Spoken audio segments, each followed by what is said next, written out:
Subscribe करें खबर plus 18 को और प्रेस करें इस बेल को कि खबरों के लिए बने रहें। देखिए, जिस हिसाब से कार्यकर्ताओं ने मेहनत की है उसी के रिजल्ट के अनुसार में 4 तारीख को भगवान का अच्छा रिजल्ट आएगा। और उस बात को लेकर एक एक बूथ पर किस हिसाब से काम किया था, सब लोगों ने अपनी अपनी राय सलाह दी है और सब ने बताया कि कहाँ कहाँ कितनी वोट आ सकती है, कहाँ कहाँ क्या हो सकता है। और वैसे भी जो टोटल परसेंटेज के ऊपर टोंक विधानसभा में सबसे ज़्यादा परसेंटेज हुई है, तो कार्यकर्ताओं ने उस बात के ऊपर सबने अपने अपने विचार रखे और अपनी अपनी बात बताई। तो उस बात के लिए ये था कि काउंटिंग के नाते हम सब ने कार्यकर्ताओं को इकट्ठा किया कि काउंटिंग के लिए एजेंट चाहिए, तो उन सब के नाम और वो सब प्रॉपर करें। तो उस सब के लिए कार्यकर्ताओं के साथ बातचीत की। देखिए, मैं समझता हूँ कार्यकर्ताओं की बात अपनी जगह सही है। कार्यकर्ता जिस हिसाब के भाव से बात कर रहे थे, उनका कहना था कि भाई जिस हिसाब से कार्यकर्ता ने मेहनत की है उसको रिजल्ट मिलना चाहिए।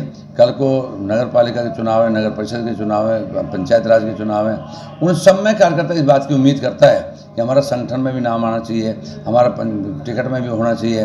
तो उस बात की कार्यकर्ताओं ने अपनी बात रखी है कि हम भी आपसे ये उम्मीद करते हैं कि आप भी हमारा जहाँ भी हक हो उस हक को दिलाने में पूरी ताकत लगाएं, ना कि उसमें कोई ढिलाई बरतें। आपने कार्यकर्ताओं से कहा मन की बात लिख के दो। मैंने उनसे कहा था, मजाक में जब बात चल रही थी, मैं कहा आप ऐसे कोई ना भी कह सकते हो तो अपने मन से एक एक बात खूब दिल खोल के चिट्ठी लिखो और एक एक बात रखो, ताकि मैं सबको एक एक चीज़ को गौर करके आप सबकी भावनाओं को कदर करूं, ताकि आपकी भावनाएं क्या हैं उसके अनुसार हम अगले 5 साल काम करेंगे। तो किस तरह चिट्ठियाँ आएंगी, कहाँ आएंगी, किस तरह का? नहीं, चिट्ठियाँ कोई नहीं आ रही। चिट्ठियाँ का तो हंसी मजाक की बात थी, वो तो कार्यकर्ताओं ने अपनी बात रख दी थी। मैंने बताया कार्यकर्ता का मूल जो बात थी वो ये था कि भाई आगे हमें संगठन में भागीदारी मिले, आगे हमारी जहाँ भी पंचायत राज, नगर पालिका, नगर परिषद जहाँ भी हो वहाँ पर हमें टिकट मिलना चाहिए। तो आप हमारे टिकट के लिए ये मत कह दें कि भाई जो भी संगठन करेगा वो मान लेंगे। उस सब के लिए अपने अपनी बात रख रहे थे और वो स्वाभाविक भी बनता है कि कार्यकर्ताओं को उचित सम्मान मिलना चाहिए। आपने कहा कि जो कुछ फैसला है वो ईवीएम में कैद है, अब हार या जीत भगवान के भरोसे है। नहीं, देखिए, मैं समझता हूँ जनता से जो भी हुआ वो मैंने यही बात कहा था कि भाई 4 तारीख को जो भी रिजल्ट आएगा भगवान करे सब अच्छा होगा। और अब जो भी है वो ईवीएम में बंद है, तो अब जो भी कुछ होगा वो तो बंद होगा, वहाँ पहुँच गया। तो 4 तारीख को जो खुलेगा उससे बाद ही उसका रिजल्ट आएगा। 4 जून के बाद क्या उम्मीद कर रहे हैं, खासतौर से उम्मीद क्या है? देखिए, उम्मीद तो जिस हिसाब का लोकसभा का समीकरण है उस उम्मीद में मैंने बताया कि जिस हिसाब का हमारा पीछे भी रहा है उसी के नाते आज भी हम इस बात को कहते हैं कि हमारी सीट वही 1,00,000-1,25,000 के करीब जीतती है और उसी रेशो में आज भी हम जीतेंगे। जो टोटल परसेंटेज कम भी हुई है तो हमारी किसी जाति की या किसी समूह की या किसी शहर की या किसी पर्टिकुलर जगह की नहीं हुई।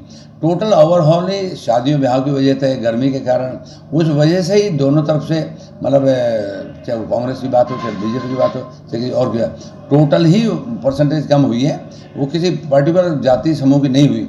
तो उस नाते ये है जो भी 4 तारीख को आएगा वो अच्छा रिजल्ट आएगा, अच्छा भगवान करेगा। देखिए, राजनीतिक हलकों में चर्चा है कि जो सचिन पायलट थे उन्होंने गुर्जर जो वोट बैंक था, खासतौर से टोंक साहेबादपुर क्षेत्र का, उसके अंदर सैन्य लगाई है और वो उसका इफेक्ट आपको भी देखने को मिलता है। अगर ऐसा होता है तो क्या उम्मीद कर रहे हैं उसको?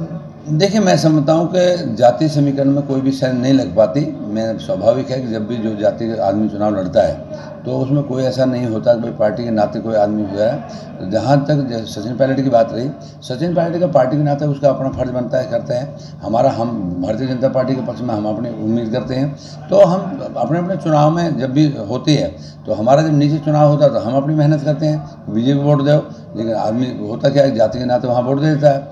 अगर जब हमारा होता है तो वो जाति के नाते वो अपना कोशिश करता है। तो ये तो स्वाभाविक है जो पार्टी के नाते करता है, लेकिन उसमें ऐसा कोई उदाहरण नहीं है। मैं समझता हूँ शायद उन्होंने कोई बात देखी होगी, लेकिन जिस हिसाब से आप लोगों को पत्रकारों की बात आ रही है, सट्टा बाजार की बात आ रही है कि वो 1-2 सीटों पे ऐसा मान के चल रहे हैं शायद ऐसा कोई हो, लेकिन मैं समझता हूँ 25 की 25 सीटें भारतीय जनता पार्टी की आएंगी। मुझे नहीं लगता कहीं भी कोई नुकसान होगा। ये भी आ रहा है कि जो उनका मिशन आपका जो 400 था वो भी कहीं भी पूरा होता नजर नहीं आ रहा, कि अभी चुनाव बाकी है। मैं समझता हूँ कहीं वो नहीं है, कोई दो राय की बात नहीं है। 400 मिशन जो माननीय प्रधानमंत्री ने दिया है वो बहुत सोच समझ के दिया है। और मैं आज आपके माध्यम से बात कह दूँ कि जिस हिसाब से पिछले 10 साल में काम किया है, अभी मैं एक उसको देख रहा था डिबेट को, आप खुद सोच के देखो कि चाइना ने 1984 में जिस हिसाब की प्रोग्रेस की थी उससे बहुत कहीं आगे चल के आज भारत का प्रधानमंत्री नरेंद्र मोदी आज इस देश की उन्नति के लिए काम कर रहे हैं और ये देश उस हिसाब से बढ़ता जा रहा है। तो मैं समझता हूँ इसमें कहीं कोई दोहराई की बात नहीं। माननीय प्रधानमंत्री को आम आदमी सीधा वोट दे रहा है और आम Please subscribe Khabar Plus 18 for latest news and updates.